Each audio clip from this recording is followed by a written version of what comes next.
Good morning students. हम लोग series का सेकंड चैप्टर पढ़ रहे थे, भारत की शासन प्रणाली।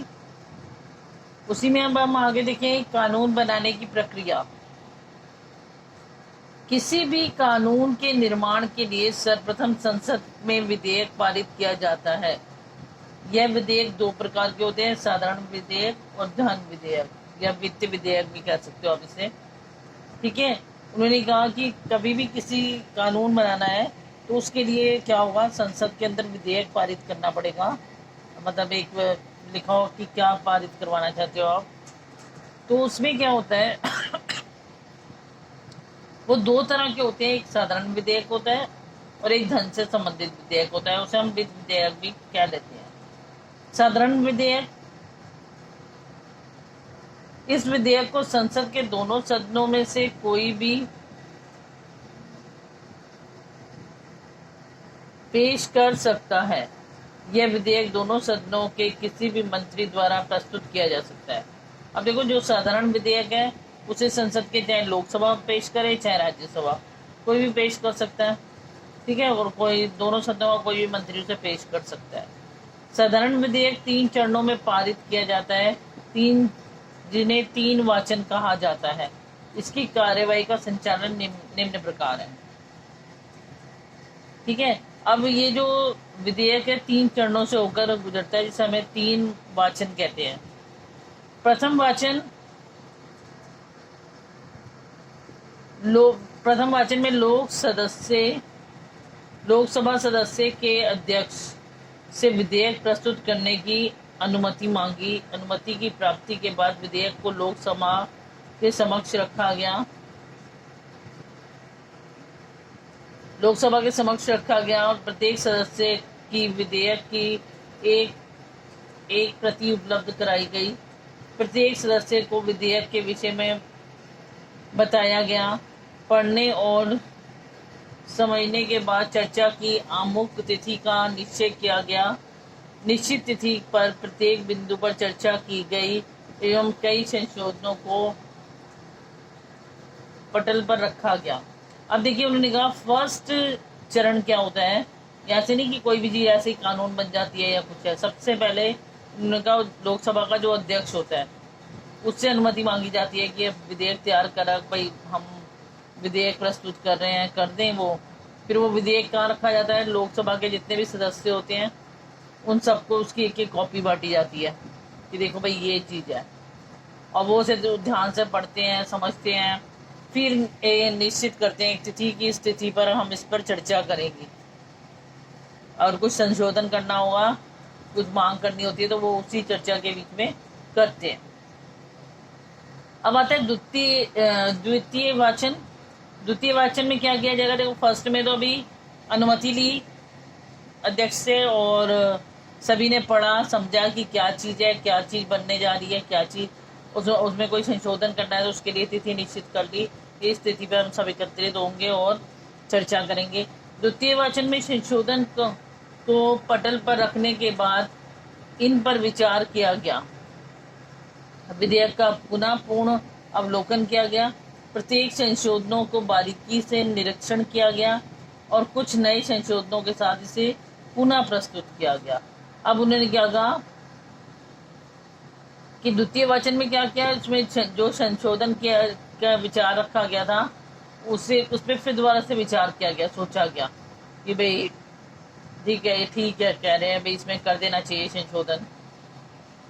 उसमें फिर बदलाव करने के बाद उसका बारीकी से निरीक्षण किया जाता है कि जो बदलाव किया गया उस बदलाव के बाद सब कुछ सही है या नहीं है, और उन्हें उन संशोधनों के बाद इसे फिर दोबारा से प्रस्तुत कर दिया जाता है। मतलब फिर बहुत सोच विचार किया जाता है बदलाव करने के बाद भी कि जो बदलाव हम कर रहे हैं वो ठीक कर रहे हैं या नहीं।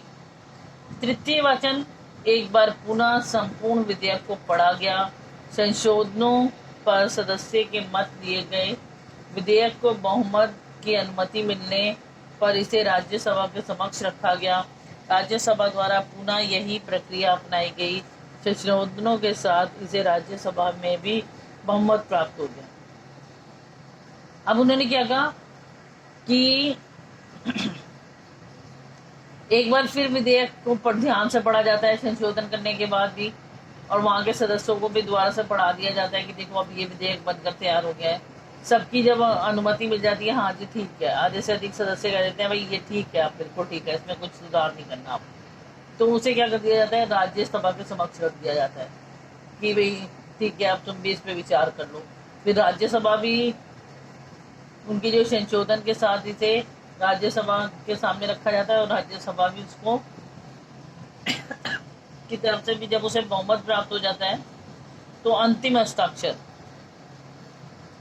विधेयक को लोकसभा राज्यसभा के अनुमोदन प्राप्त होने के बाद राष्ट्रपति के हस्ताक्षर के लिए भेजा गया, और उनके हस्ताक्षर के बाद यह विधेयक कानून बन गया। यह किसी भी विधेयक एवं कानून की सीधी प्रक्रिया है। अब उन्हें कहा कोई भी कानून बनाना होता है तो इसी तरीके से बनता है, और जब लोकसभा ने अच्छी तरह विचार कर लिया, राज्यसभा ने विचार कर लिया, दोनों की साइड से अनुमति मिल गई कि ठीक है भाई, तो उसके बाद उसे राष्ट्रपति के पास भेजा गया, और राष्ट्रपति के हस्ताक्षर के बाद ही वो कानून का रूप धारण करता है। ठीक है, और राष्ट्रपति के हस्ताक्षर के बिना कोई भी कानून जो है नहीं पास हो सकता।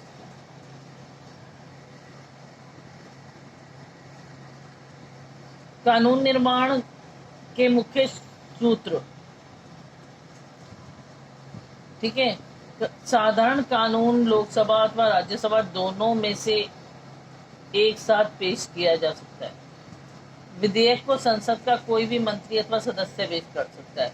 अब उन्होंने कहा, अभी हमने ये पॉइंट पढ़े कि चाहे वो राज्यसभा पेश करे, साधारण कानून है तो चाहे राज्यसभा पेश करे या लोकसभा, दोनों में से कोई भी कर सकता है, और दोनों का कोई भी मंत्री है वहां का या कोई भी सदस्य है वो उसे पेश कर सकता है। किसी भी विधेयक को लागू करने के लिए आधे से अधिक सदस्यों की सहमति अनिवार्य है। जब आधे से अधिक लोग परमिशन देते हैं कि सही है, तो यही सही है। राष्ट्रपति के लिए भेजे जाने से पूर्व दोनों सदनों का बहुमत आवश्यक है, लेकिन राष्ट्रपति के पास अगर भेजना है तो उससे पहले उस पर दोनों सदनों की सहमति होनी जरूरी है। ये नहीं कि लोकसभा कह रही है कि ठीक है और राज्यसभा कह रही नहीं है ठीक है और उसे राष्ट्रपति के पास भेज, नहीं, दोनों सदनों की जब सहमति हो जाएगी तभी उसे राष्ट्रपति के पास भेजा जाएगा। बहुमत में दोनों ओर से आधे मत मिलने के पश्चात लोकसभा अध्यक्ष, जो कि इस मतदान में भाग नहीं लेता, उसे किसी भी पक्ष में मत डालने का अधिकार सुरक्षित होता है। अब उन्होंने क्या कहा कि बहुमत में दोनों ओर से आधे आधे मत तो मिल गए, और लोकसभा का जो अध्यक्ष है जो कि इस मतदान से में भाग नहीं लेता है, वो किसी भी तरफ से मत दे सकता है। दिल करे तो राज्यसभा की साइड से, दिल करे तो लोकसभा की साइड से, उसका अधिकार सुरक्षित होता है। आज के लिए बेटा इतना ही। नेक्स्ट क्लास में इससे आगे करेंगे, इसे अच्छी तरह रीड कर लेंगे। थैंक्स।